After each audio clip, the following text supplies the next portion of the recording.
اور سر ایک بڑی دردناک حدیث ہے ابو ذر غفاری کے بارے میں، وہ حاکم میں ہی ہے، المستدرک الحاکم میں۔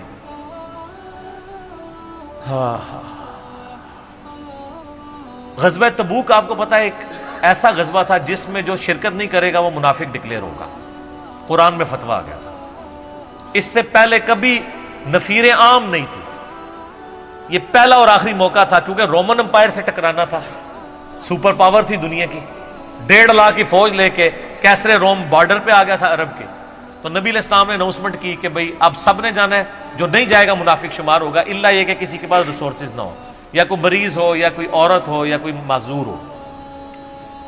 منافقین آگے بہانے کر رہے تھے، کچھ سادہ لوگ مسلمان بھی اس کا حصہ بن گئے۔ بخاری مسلم میں 3 اصحاب کی توبہ کا واقعہ بھی موجود ہے، وہی میری ویڈیو ریکارڈڈ ہے۔ تو کعب بن مالک کی رضی اللہ تعالیٰ عنہ علیہ السلام، تو کچھ لوگ جو ہے وہ یعنی اپنے ان معاملات کی وجہ سے کچھ پیچھے بھی رہ گئے۔ تو المستدرک الحاکم میں آتا ہے کہ صحابہ کرام کہتے ہیں کہ ہم نبی علیہ السلام کے ساتھ سفر پہ نکلے نا جب، تو نبی علیہ السلام کو آ کے کوئی بتاتا تھا، کہتا تھا یا رسول اللہ وہ جو فلاں بندہ تھا نا وہ بھی کوئی نہیں آیا، پیچھے رہ گیا۔ تو آپ علیہ السلام پرواہ نہیں کرتے تھے۔ پھر بتایا گیا یا رسول اللہ وہ بھی کوئی نہیں، یعنی جڑے نعرے مارتے سن اچے اچے، جدو ایتھے کسی کو دسایا جائے گا سر وہ تہاڈا پکا جڑا یار ہے بیلی وہ بھی کوئی نہیں جے، تو حضور علیہ السلام کو لوگ نا فیڈ بیک دیتے یا رسول اللہ وہ بھی غائب ہے، وہ بھی نہیں آیا۔ اب 30,000 کے لشکر میں آپ نے کوئی ریکارڈ تو نہیں رکھا تھا، رجسٹر تھا، لیکن کدھر 30,000 بندوں میں کدھر کوئی رکھ سکتا ہے صاحب اس طرح، یا رسول اللہ وہ بھی رہ گیا، وہ بھی۔ تو حضور علیہ السلام کہتے ٹھیک، آپ فرماتے تھے اللہ چاہے گا تو آ جائے گا، نہیں آئے گا تو نہیں آئے۔ تو کسی نے کہا کہ وہ ابو ذر غفاری بھی پیچھے رہ گیا، آیا اور ابو ذر کو اس کے اونٹ نے روک لیا۔ اونٹ ہی نہیں اٹھ رہا تھا نا سر، وہ آپ کو گاڑی تو نہیں ہے نا جو سٹارٹ کر لیں گے آپ، اونٹ چلنے سے انکار کر دے، کوئی کر سکتا ہے؟ اور سر سفر کتنا ہے؟ 700 کلومیٹر، 700 کلومیٹر کا ریگستانی سفر آج کے دور میں بھی کرنا مشکل ہے۔ سائیکل پہ نہیں آپ کر سکتے، پیدل تو آپ سوچ بھی نہیں سکتے، اونٹ کے بغیر کیسے ہو سکتا ہے؟ جس میں آپ کو اونٹ اس لیے بھی ضروری ہے کہ اس کے اوپر آپ نے سامان لادنا ہے، پانی نہیں راستے میں پینا، ریگستان میں تو کئی کلومیٹرز تک کچھ بھی نہیں ہوتا، بھوکے پیاسے مریں گے۔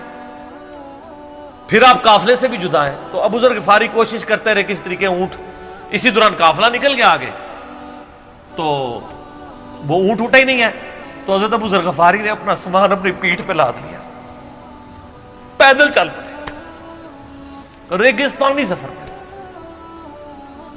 حاکم کی روایت ہے کہ ہم نے دیکھا دور سے ایک اکیلا شخص آ گیا جس کی پیٹھ کے اوپر بورا لدا ہوا ہے۔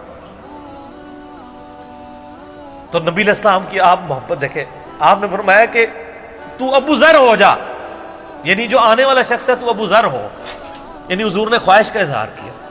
آپ کو نظر تو نہیں آ رہا تھا یہ کون آ رہا ہے، آپ کی محبت، آپ کو پتا تھا ابو ذر غفاری نہیں رہ سکتا پیچھے۔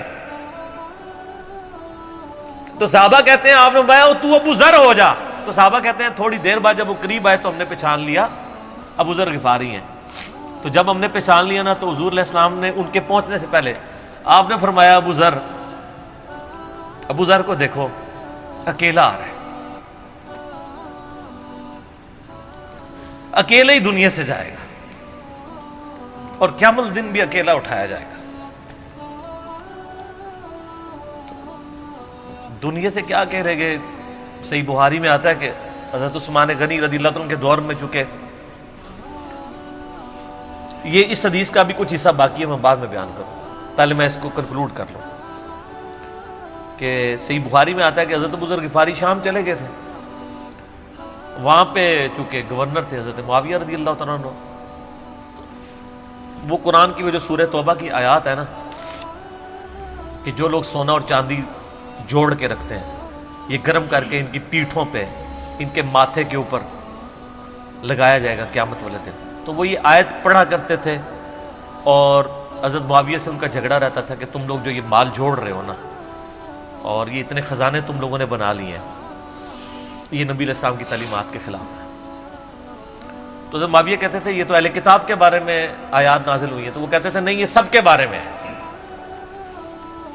اب شرعی حکم یہ ہے کہ مال آپ جوڑ سکتے ہیں اگر آپ زکوٰۃ دے رہے ہیں، لیکن یہ پسندیدہ نہیں ہے، طریقہ نبوت یہ نہیں ہے۔ نبی علیہ السلام نہیں جوڑ سکتے تھے، پوری زندگی زکوٰۃ دینے کی نوبت نہیں آئی ہے، حالانکہ خمس ملتا تھا، خیرات کرتا تھا۔ ابو ذر غفاری کا جھگڑا یہ تھا کہ تم تو نبی کے اصحاب ہو، تم لوگوں کو یہ زیب ہی نہیں دیتا کہ تم لوگ اس طرح کے محلات میں رہو اور اس طرح مال جوڑو۔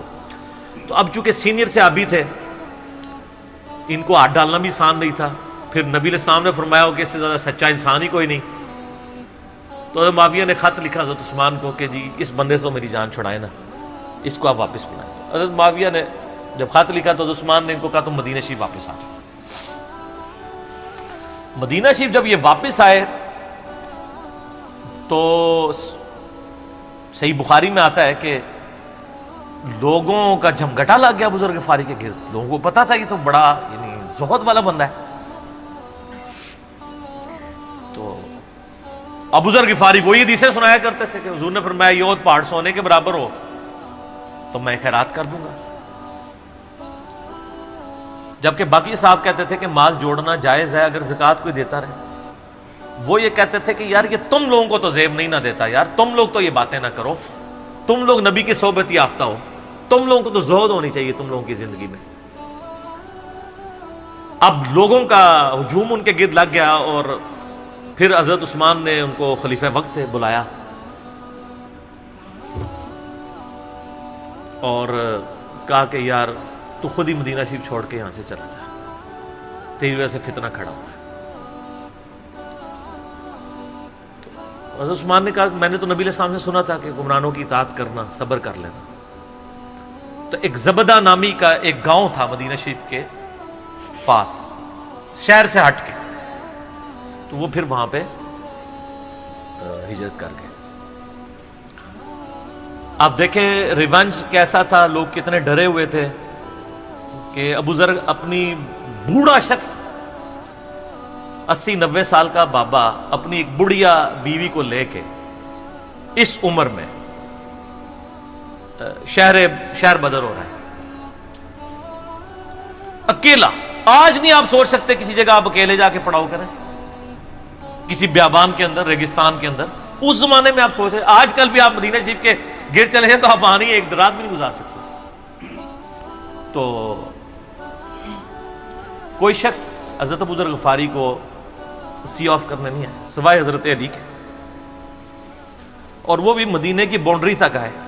ان کو پتا تھا ان کے سٹانس کے بارے میں، اور حضرت علی نے ان کو جب سی آف کیا تو کہا کہ میں چونکہ حکمران وقت کی اطاعت کا پابند ہوں، میں مدینے کی باؤنڈری سے باہر نہیں جاؤں گا۔ اگر مجھے کوئی اس طرح کا یعنی حکم کی اجازت مل جاتی تو میں تیرے ساتھ جاتا۔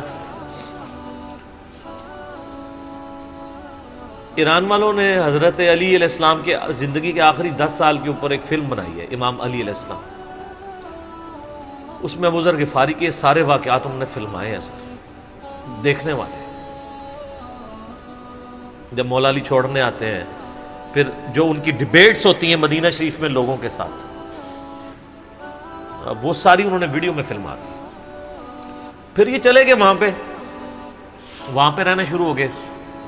اب اس حدیث کی طرف واپس آ جائیں جو فرمایا آپ علیہ السلام نے اکیلے ہی مرے گا۔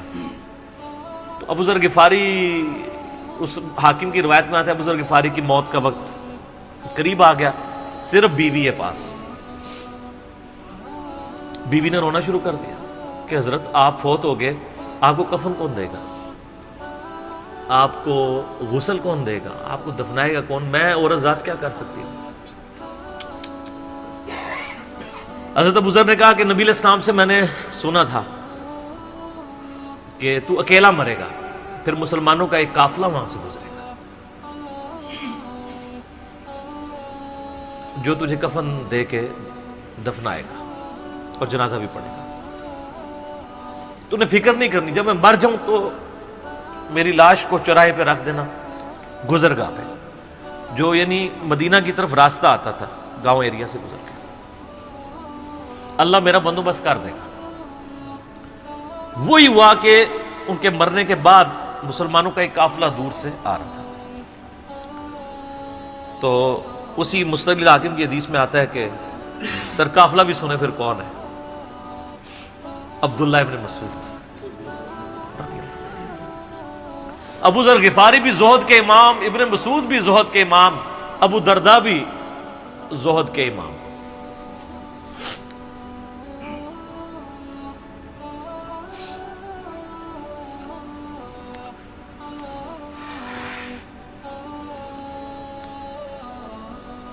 ابن مسعود رضی اللہ تعالیٰ عنہ جب وہاں پہ رکے، ان کو تو نہیں پتا تھا یہ کون ہے. تو انہوں نے کہا بی بی کیا وہ؟ ان کا میرا خامند مر گیا ہے. ان کا یہ کون ہے؟ تو انہوں نے کہا ابو ذر غفاری. عبداللہ ابن مسعود کی چیخ نکل گئی، چیخ ماری انہوں نے. ان کا واہ. اللہ کے نبی نے فرمایا تھا کہ ابو ذر اکیلا آ رہا ہے تبوک کے موقع پہ، دنیا سے بھی اکیلا جائے گا، اور قیامت الدن بھی اکیلا اٹھایا جائے گا. یعنی اب اسی سرزمین سے ہی اس نے اٹھنا ہے نا، ہر بندے نے اپنی قبر سے اٹھنا ہے. یعنی وہ مسلمانوں کے قبرستان میں بھی دفن نہیں. ایک یہ جو مزار کی رٹ لگائے پھرتے ہیں، میں ان سے پوچھتا ہوں تمہارے بابوں کی کیا اوقات ہے؟ ابو ذر غفاری کا مزار دکھاؤ کدھر ہے.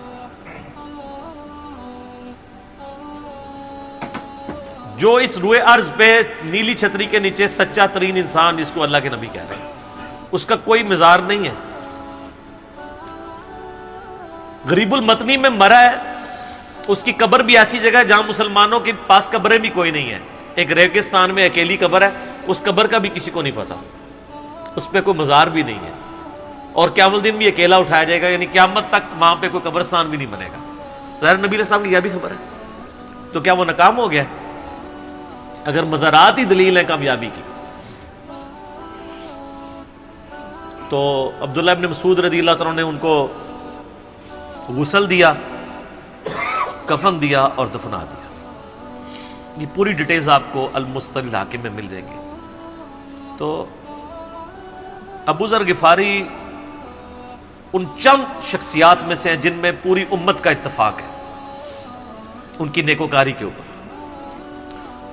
شیعہ بھی ان کو بہت رسپیکٹ دیتے ہیں، اہل سنت بھی دیتے ہیں، صوفیاء کے ہاں بھی ان کو امام مانا جاتا ہے زہد کی وجہ سے. آپ تصوف کی جتنی کتابیں پڑھیں، چاہے امام غزالی کی ہوں، رسالہ قشیریہ پڑھیں، اور لوگوں کو بھی پڑھنا شروع کریں، تو ابو ذر غفاری آپ کو زہد کے امام کے طور پہ ملیں گے کہ ان کی زندگی میں یعنی یہ زہد تھا کہ انہوں نے کس طرح کی زندگی گزاری ہے. سر لوگ مجمع میں مرتے ہیں، ان کو یاد کوئی نہیں کرتا، اور ابو ذر غفاری کو آج بھی دنیا یاد کر رہی ہے، ہم بھی یاد کر رہے ہیں رضی اللہ تعالیٰ عنہ علیہ السلام. اللہ تعالیٰ قیامت والے دن ہمیں ایسے نیکوکار لوگوں کا ساتھ نصیب فرمائے. آمین ثم آمین.